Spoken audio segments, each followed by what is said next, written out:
Maipú y la Diagonal se detuvo. Obstruían el tráfico largas hileras de automóviles y observó encuriosado las fachadas de los rascacielos en construcción. Es una noche de 1929 y un hombre camina por Diagonal Norte mientras mira la ciudad que estaba en construcción, ¿no? Los rascacielos y todo lo que nombra. Se llama Hafner y es conocido como el rufián melancólico. Y esto es uno de los personajes, Hafner, de Los Siete Locos de Roberto Alves. Bueno, y la ciudad estaba llena de sombras amenazantes, ¿no? Dos hombres siguen al rufián, están muy bien vestidos, mantienen cierta distancia, y cuando el rufián se detiene, ellos también lo hacen. Cruzan de vereda, se fuman un cigarrillo. De pronto, tres estampidos llenan la calle de humo. Hafner gira vertiginosamente sobre sus talones, divisa dos brazos esgrimiendo pistolas. Instantáneamente adivina la nada. Quiere putear. Nuevamente, a destiempo, dos estampidos perforan la oscuridad. Una quemadura en el pecho y un golpe en el hombro. Más cercana retumba otra explosión en su oído y cae con esta certeza: me jodieron. Así muere el rufián melancólico. Esto sucede en la esquina de Diagonal Norte y Maipú, cerca de la Casa de Gobierno y de la Avenida de Mayo. Aparece en Los Lanzallamas de 1931, que es la continuación de Los Siete Locos, que había salido 2 años antes. Para esa época ya Alt era un escritor muy conocido. Además escribía sus famosas Aguas Fuertes en los diarios que eran muy leídas, ¿no? Alt escribió justamente sus aguafuertes porteñas principalmente en el diario El Mundo, pero él no fue el único escritor de su época que escribía en diarios, ¿no? Borges, por ejemplo, publicó también su primera colaboración periodística en el diario La Prensa, un artículo que se llamaba Milton y su condenación de la rima, ¿no? Sí. Y el edificio del diario La Prensa, un edificio precioso, está también en este barrio. Hoy en día es un gran edificio en el que hoy funciona el Ministerio de Cultura de la ciudad de Buenos Aires. Y no es el único diario, la única redacción de diario que está en Avenida de Mayo, porque allí estaba la sede del diario Crítica, de Natalio Botana, nada menos.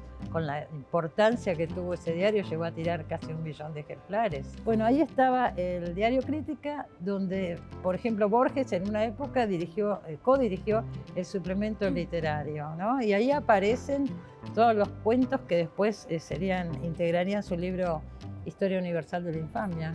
Así es. Pero bueno, la Avenida de Mayo es un lugar que está muy ligado a nuestra literatura. También en la Avenida de Mayo está el Café Tortoni, que era un lugar muy tradicional de encuentro de escritores de la época, ¿no? Iban Leopoldo Marechal, Alfonsina Storni, Baldomero Fernández Moreno. Todos se juntaban ahí y Fernández Moreno le dedicó un poema al Café Tortoni. Mira, acá tengo unos versos. A pesar de la lluvia, yo he salido a tomar un café. Estoy sentado bajo el toldo tirante y empapado de este viejo Tortoni conocido.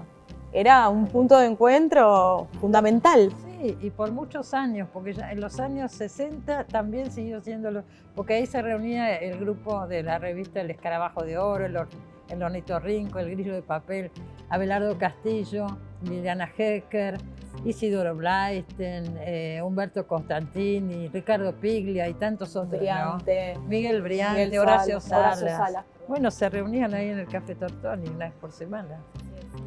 Y bueno, y hay otro punto fundamental también en la Avenida de Mayo, que hoy está cerrado, hace no tanto, en pandemia cerró el Hotel Castelar, ¿no? Es una pena que haya cerrado. Totalmente. Y ahí, en 1933, vivió Federico García Lorca. Lorca vino a Buenos Aires a dar unas conferencias y también al debut de Lola Membrives en el Teatro Avenida, que también está en la Avenida de Mayo. Sí, en la otra cuadra. Exactamente, de Bodas de Sangre. Y inicialmente García Lorca se iba a quedar poco tiempo acá. Vino por 2 semanas, pero la estadía se extendió un poco más, porque estuvo casi 6 meses. Porque le iba muy bien, Le iba lo muy bien. convocaban de todos lados. Y siempre se quedó en el Hotel Castelar. De hecho, cuando el hotel seguía abierto, la habitación de Lorca era un punto abierto al público. O sea, los turistas o quien quisiera podía acercarse y conocer la habitación donde Lorca vivió todos esos meses. ¿Sabes qué? 2 años después, justamente de esa visita acá a Buenos Aires, a Lorca lo asesinan en Granada. Y muchas veces se dijo, digamos, que hubiese pasado, ¿no? Si se hubiese quedado en Buenos Aires, posiblemente hubiese salvado su vida. Seguramente hubiese salvado su vida. Bueno, también en la Avenida de Mayo está situado el Palacio Barolo, que está inspirado en la Divina Comedia de Dante. Es un edificio extraordinario, divino. Pero bueno, ahí es donde el detective Echenique, personaje de ficción de las novelas de Juan Sasturain, como Arena en los zapatos y tantas otras, que el protagonista es el detective Echenique, donde tiene las oficinas, en el Palacio Barolo. Y aparece también como ficción en varios otros textos literarios. Por ejemplo, en Cabecita Negra, el libro de cuentos de Germán Rosenmayer, hay un cuento que se llama Tristezas de una pieza de hotel, me parece. Sí, Tristezas de una pieza de hotel. Donde transcurre en un hotelucho de Avenida de Mayo. Y también Ricardo Que es ficticio, ese no. Ese es ficticio, claro, es imaginación, pero bueno, está basado en hoteles que realmente existen, ¿no es cierto? Y también es ficticio el Hotel Majestic que describe Ricardo Piglia en La ciudad ausente. Hubo un Hotel Majestic, pero mucho antes, en la década del 20, ahí paró Antoine de Saint-Exupéry, el autor del Principito. Pero no es este el que habla Piglia, el que habla Piglia es imaginario. Si salimos de la Avenida de Mayo, pero no nos vamos muy lejos, ahí cerca, a la esquina de Rivadavia y 25 de Mayo, se escribió un libro fundamental de la historia argentina. En esa esquina estaba el Hotel Argentino, que hoy ya no existe, no está, y allí llegó un pasajero que no volvería a salir del hotel durante meses.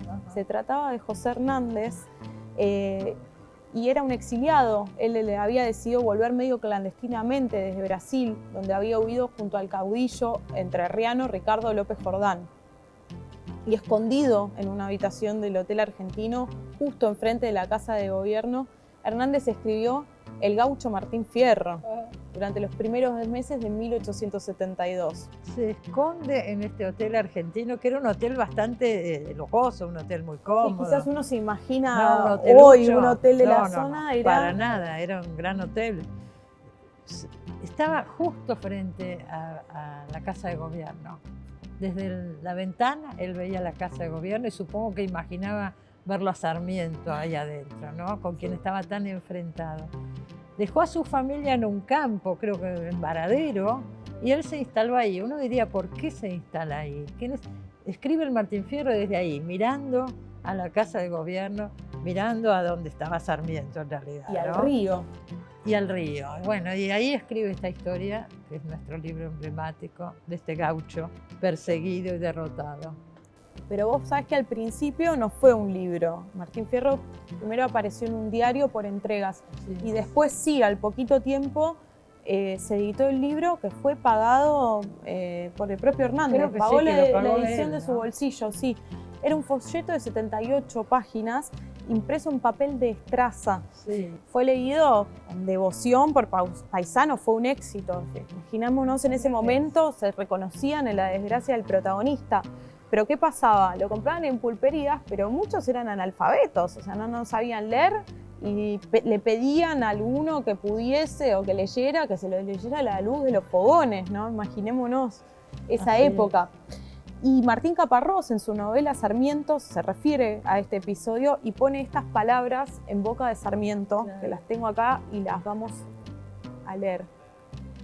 Él se dedica a mirar hacia las sombras para decir que eso es lo que hay, que eso es lo que somos. El futuro que yo entreveo lucha contra el pasado que él ofrece. Lo auténtico en sus manos se transforma en una tumba donde agoniza lo peor. Bueno, así dice Caparrós, pone en boca de Sarmiento esas palabras, mientras Sarmiento está mirando al Hotel Argentino, donde Hernández escribe el Martín Fierro.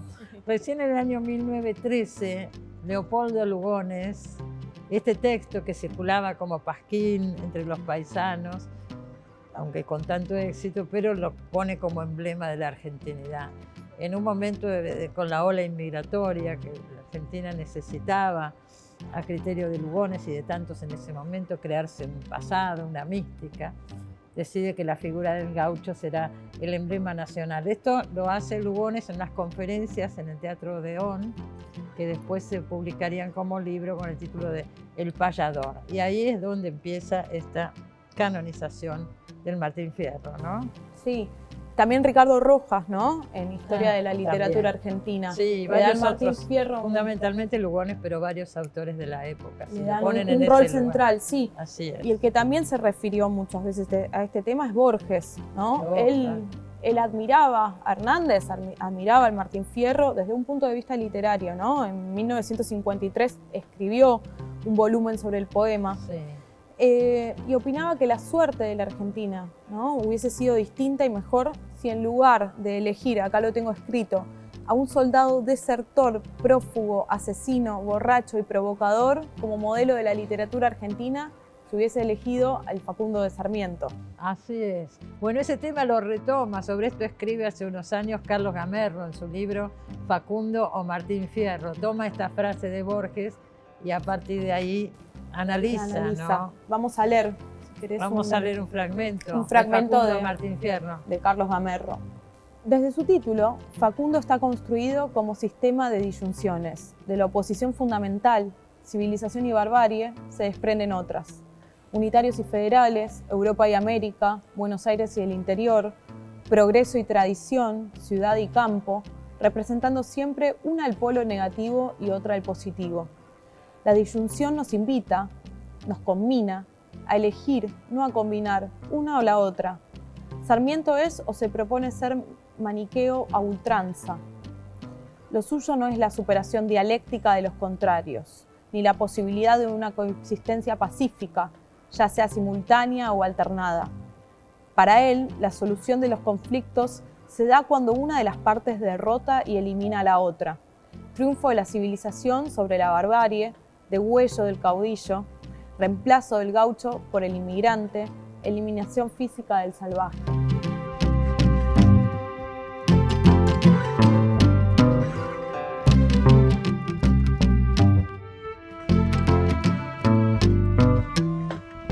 Bueno, Carlos, en tu libro Facundo Martín Fierro, vos decís que no los argentinos, que tenemos tanta tradición, un país imaginado por escritores, ¿no? Sarmiento, Echeverría, que no usamos la literatura para pensar el país. Y sin embargo, agregás por ahí, la ficción es real, es tan real como la realidad. Sí, yo creo que es una cuestión, o por lo menos yo hago una cuestión, Cristina, temporal. Antes la usábamos en el siglo XIX, el país fue imaginado, pensado, creado a partir de la literatura y de la ficción también, ¿no? Libros, obras como las de la Echeverría o el Facundo mismo, que tiene una parte importante, digamos, novelesca, y sin duda el Martín Fierro. Creo que eso, y creo que a lo largo del siglo XX continúa, pero en algún momento se empieza a perder. Para mí, quizás también por mi edad y por digamos, las experiencias que viví, yo lo sentí como como algo muy notorio cuando termina la dictadura. ¿No? Y parecería que todo lo que pasó se tiene que explicar en base al testimonio o a la sociología o a la historia, sí. Y la ficción queda como algo secundario. Antes era, se puede recurrir a ella, pero antes la sensación es que se tenía que recurrir a ella. Vos no podías hablar del país desconociendo. En los 60, por Claro, ejemplo. en los 60, Era claramente. así. ¿No? Sí. ¿Quién en los 60 se ponía a hablar y dice, no leí Rayuela? Bueno, listo, callate. Sábato, claro. qué sé yo. O Sábato, sí, o Borges. Santos, sí. Y después de la dictadura, por ponerle un momento quizás arbitrario, ya no es imprescindible la literatura para pensar el país. Seguro. Y yo con Facundo Martín Fierro traté, no de revertir eso, pero de hacer como una especie de recordatorio. Ojo que la ficción me parece que sí es Claro, importante. claro, poner el eje. La literatura, la Ahora, poesía, te fue muy el bien teatro. con ese libro, porque yo recuerdo cuando apareció, te fue muy bien, y sin embargo no es que empezó toda una corriente. No, eso no pasó. No, pero bueno, esto mismo que decís que efectivamente el libro tuvo, yo creo, cuando voy a decir me fue muy bien, yo querría especificar en qué estoy de acuerdo, que fue leído fuera del ambiente literario. Claro. De repente, en la televisión, los periodistas, Claro, sí. digamos, diciendo, bueno, no, hay que leer este libro. Es la sensación que rompió el cerco. Sí, no pasa no muy lo seguido. anuló. No pasa- no lo no lo anuló, pero anuló, no. hizo una brechita. En ese momento, por lo menos. Bueno, todo parte de la frase que varias veces, ¿no? Dijo Borges. Si en lugar de canonizar el Martín Fierro hubiéramos canonizado el Facundo, otra sería nuestra historia y mejor. A partir de ahí partís, ¿no es cierto? Sí, me gustó por un lado esta idea justamente en relación a lo que hablábamos recién de darle esta centralidad a la literatura. Ya no es solo necesaria para pensar el país o entenderlo, es creadora, ¿no? O sea, dependiendo de las obras literarias que escribamos Hay y un leamos, modelo de país, claro. cambia, ¿no?, nuestra realidad.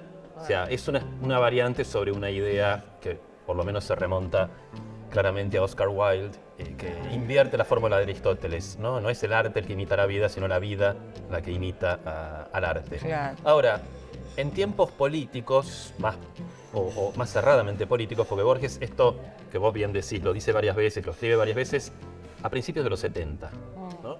Está hablando del peronismo. Claro, Borges. lo que se discutía era si Borges tenía razón o no, si era mejor el seguir al Facundo o seguir al Martín Fierro. Lo que se dejaba un poco de lado era la premisa, que era justamente darle esta importancia a las obras literarias, sea una Claro. u otra. Y un poco esa es la línea que yo sigo Claro.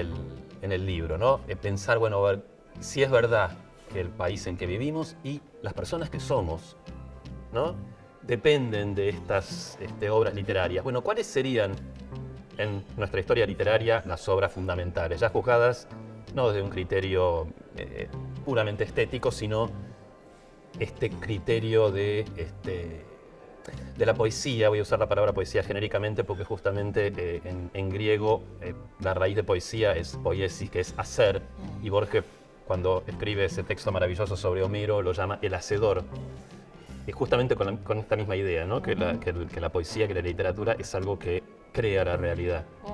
Entonces dije, bueno, a ver, si esto fuera así, ¿qué realidad o qué parte de nuestra realidad habrán creado cada una de estas obras? ¿Y a qué conclusión llegaste? Hay que leer el libro para eso, pero... Bueno, por un lado que algo que han dicho otros pensadores, historiadores, filósofos de otra manera, que la Argentina es un país que tiene como dos realidades o dos relatos, tema que hoy en día, término que hoy en día ha quedado muy, muy cargado, y podría retrotraerse para pensar eso a justamente la oposición Facundo-Martín Fierro, ¿no? De hecho, como bien señalaste hace unos minutos, la idea que plantea Borges tiene que ver en los años 70 con el retorno, el posible retorno del peronismo al poder, que efectivamente Ahora vos decís, se cumple. Se cumple. Ahora, lo que vos decís en el libro es que el Facundo de Sarmiento obviamente toma partido. En cambio, el Martín Fierro fue y puede ser leído de muchas maneras. Sí, justamente creo que la clave política del dicho de Borges, no, porque bueno, la clave filosófica ya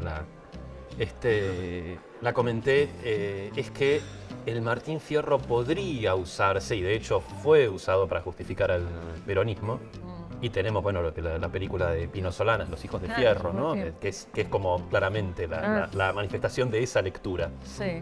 Al mismo tiempo hay un Martín Fierro conservador, o una lectura conservadora del Martín Fierro, que ya había sido establecida a principios del siglo XX por Leopoldo Lugones, Claro, el payador. eso es fundamental, ¿no? porque Pero, Lugones es el que lo pone en ese lugar al Claro. Martín Fierro, ¿no? Del libro nacional. claro, lo paradójico es que, interesante, y en esto, bueno, radica la inteligencia de la lectura de Borges, es que Lugones, al ponerlo en el lugar de una epopeya nacional, es decir, de un libro ejemplar, de un libro que es modelo para nuestro comportamiento, habilita también que los otros lo hagan, que es lo que sucede en los años 70 con el peronismo. Claro. Y ahí, digamos, la clave de esta toma de partido de Borges es que el Martín Fierro pudo, digamos, se intentó utilizarlo para justificar, ensalzar a la Argentina oligárquica, pero también lo puede usar el peronismo. En cambio, el Facundo es refractario al peronismo. Nadie hasta ahora ha intentado justificar el peronismo desde Sarmiento. Por lo tanto, Sarmiento sería muy forzado. Y sí, vos te acordás que en los años 70 se la pasaban volando los bustos de Sarmiento, claro. Ponían bombas por todos lados. Sí, bueno. ¿No? Era el enemigo, claramente. El Martín Fierro sabemos que tiene dos partes, ¿no? La ida y la vuelta. Y ahí hay también dos modelos. Es que claro, sí. Tenemos que complicar la cuestión. Tenés toda la razón. En realidad, José Hernández toma partido, pero toma partido dos veces. Claro. Y toma dos partidos distintos. Sí. ¿No? En la ida tenemos al gaucho rebelde, lo que Josefina Ludmore llamaba el Martín Fierro anarquista, ¿no? Y que podría ser eventualmente el Martín Fierro populista o peronista, peronista revolucionario, se entiende. Y ya en la vuelta, Martín Fierro, el gaucho, digamos, se domestica y prepara a sus hijos y al hijo de Cruz para ser peones. Uno piensa, bueno, ¿qué le pasó a José Hernández? ¿Por qué se dio vuelta de esa manera? Bueno, el que se dio vuelta no es solo José Hernández, fue el país. Entre 1872, que escribe la primera parte, y 1879, que se publica la segunda, se terminan las montoneras, o sea, se acaba la opción política de una representación, digamos, de esas clases populares, de los gauchos en el poder, que es lo que aterra a Sarmiento en el Facundo, y se termina también los territorios indígenas, el peligro indio, la famosa o infamosa campaña del desierto. Claro. Y digamos, la clase dirigente se unifica. Ya no hay dos bloques enfrentados, hay uno solo. Y José Hernández representa eso. ¿No? Representa eso, pero con convicción también. No es que se da vuelta, no es que se da vuelta, es que se terminó la posibilidad de ese otro lugar, ya no está más, ¿no? Y entonces el gaucho tiene que adaptarse, pero José Hernández no quiere que desaparezca, a diferencia de Sarmiento, que pensaba un país sin gauchos, ¿no? José Hernández dice no. El gaucho no hay que descartarlo, puede incorporarse a esta nueva realidad, a este nuevo modelo de país. Y es lo que propone la vuelta, básicamente. Es lo que propone la vuelta. Vos decís que es interesante también que de esos dos modelos surgen dos libros totalmente opuestos, como es Juan Moreira y Don Segundo Sombra, ¿no? Uno respondería a la ida y el otro a la vuelta. Exacto, sí. Es el gaucho rebelde y el gaucho sumiso. Sí, al mismo tiempo, Don Segundo es un gaucho sumiso, pero al mismo tiempo es maestro. Es maestro de un muchacho que luego digamos, domesticado, ¿no? Claro, sí, incorporado. Está claramente incorporado, asimilado, podríamos decir. Pero al mismo tiempo tiene un saber que se lo transmite a un muchacho que va a ser estanciero, ¿no? Esa es la utopía de Guiraldes, es nosotros, los estancieros, recibimos la educación y la legitimidad de los gauchos mismos. Claro. Pero en última instancia los que mandan son los estancieros. Son los estancieros, no los gauchos. Pero ojo que en el Martín Fierro, incluso en la ida, el gaucho es rebelde contra los jueces, contra el ejército, contra la policía, pero no contra el patrón. Nunca se rebela Martín Fierro contra el estanciero.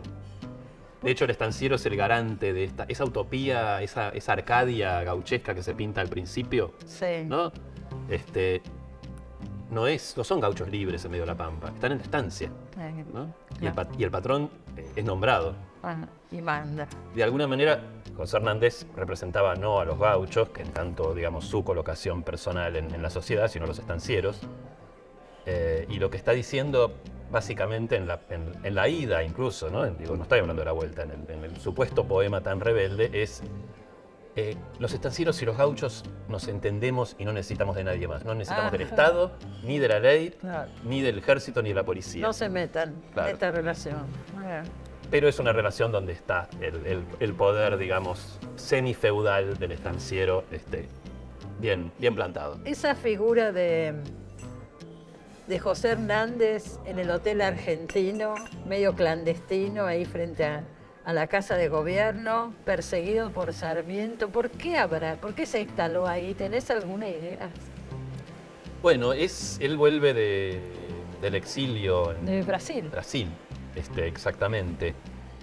Todavía no está liquidada la etapa digamos, de las guerras civiles y de las montoneras. Es interesante que también en eso, digamos, para seguir un poquito con alguna de estas paradojas, que este poema, digamos, gauchesco tan rural se escribe no solo en Buenos Aires, sino en el centro mismo del poder institucional y económico. Por eso, parece un acto provocador, ¿no? Sí, igual parece que estaba escondido ahí, clandestino. Sí. A veces muchos lo han practicado esto, para mejor esconderse conviene no en los lugares más apartados, sino los más cercanos al... Como Poe. Claro, sí, como la carta La robada carta de Poe. robada. Y después lo fascinante de esta historia es que el Hotel Argentino, que estaba digamos, de frente justamente a la Plaza Victoria y Plaza de Mayo, en el siglo XIX, después es demolido, se construye ya en el siglo XX, Bustillo, un edificio que hasta hace muy poco se llamaba el edificio Martínez de Oz, ¿no? Con lo cual el lugar donde José Hernández escribe La Ida, es decir, el Martín Fierro más rebelde, luego pasa a simbolizar el poder económico, agrícola ganadero, y ahora es la sede de la AFI, es decir, digamos, Exide, Secretaría de Inteligencia, ¿no? Habiendo sido de todos modos renombrado edificio José Hernández. O sea que después de escribir el poema Rebelde, tenemos el edificio Martínez de Oz y después la sede, el organismo de inteligencia de Estado. Por lo menos le pusieron José Hernández Sí, al edificio, no es que se olvidaron completamente. Pero es toda una parábola de a dónde terminan las rebeldías.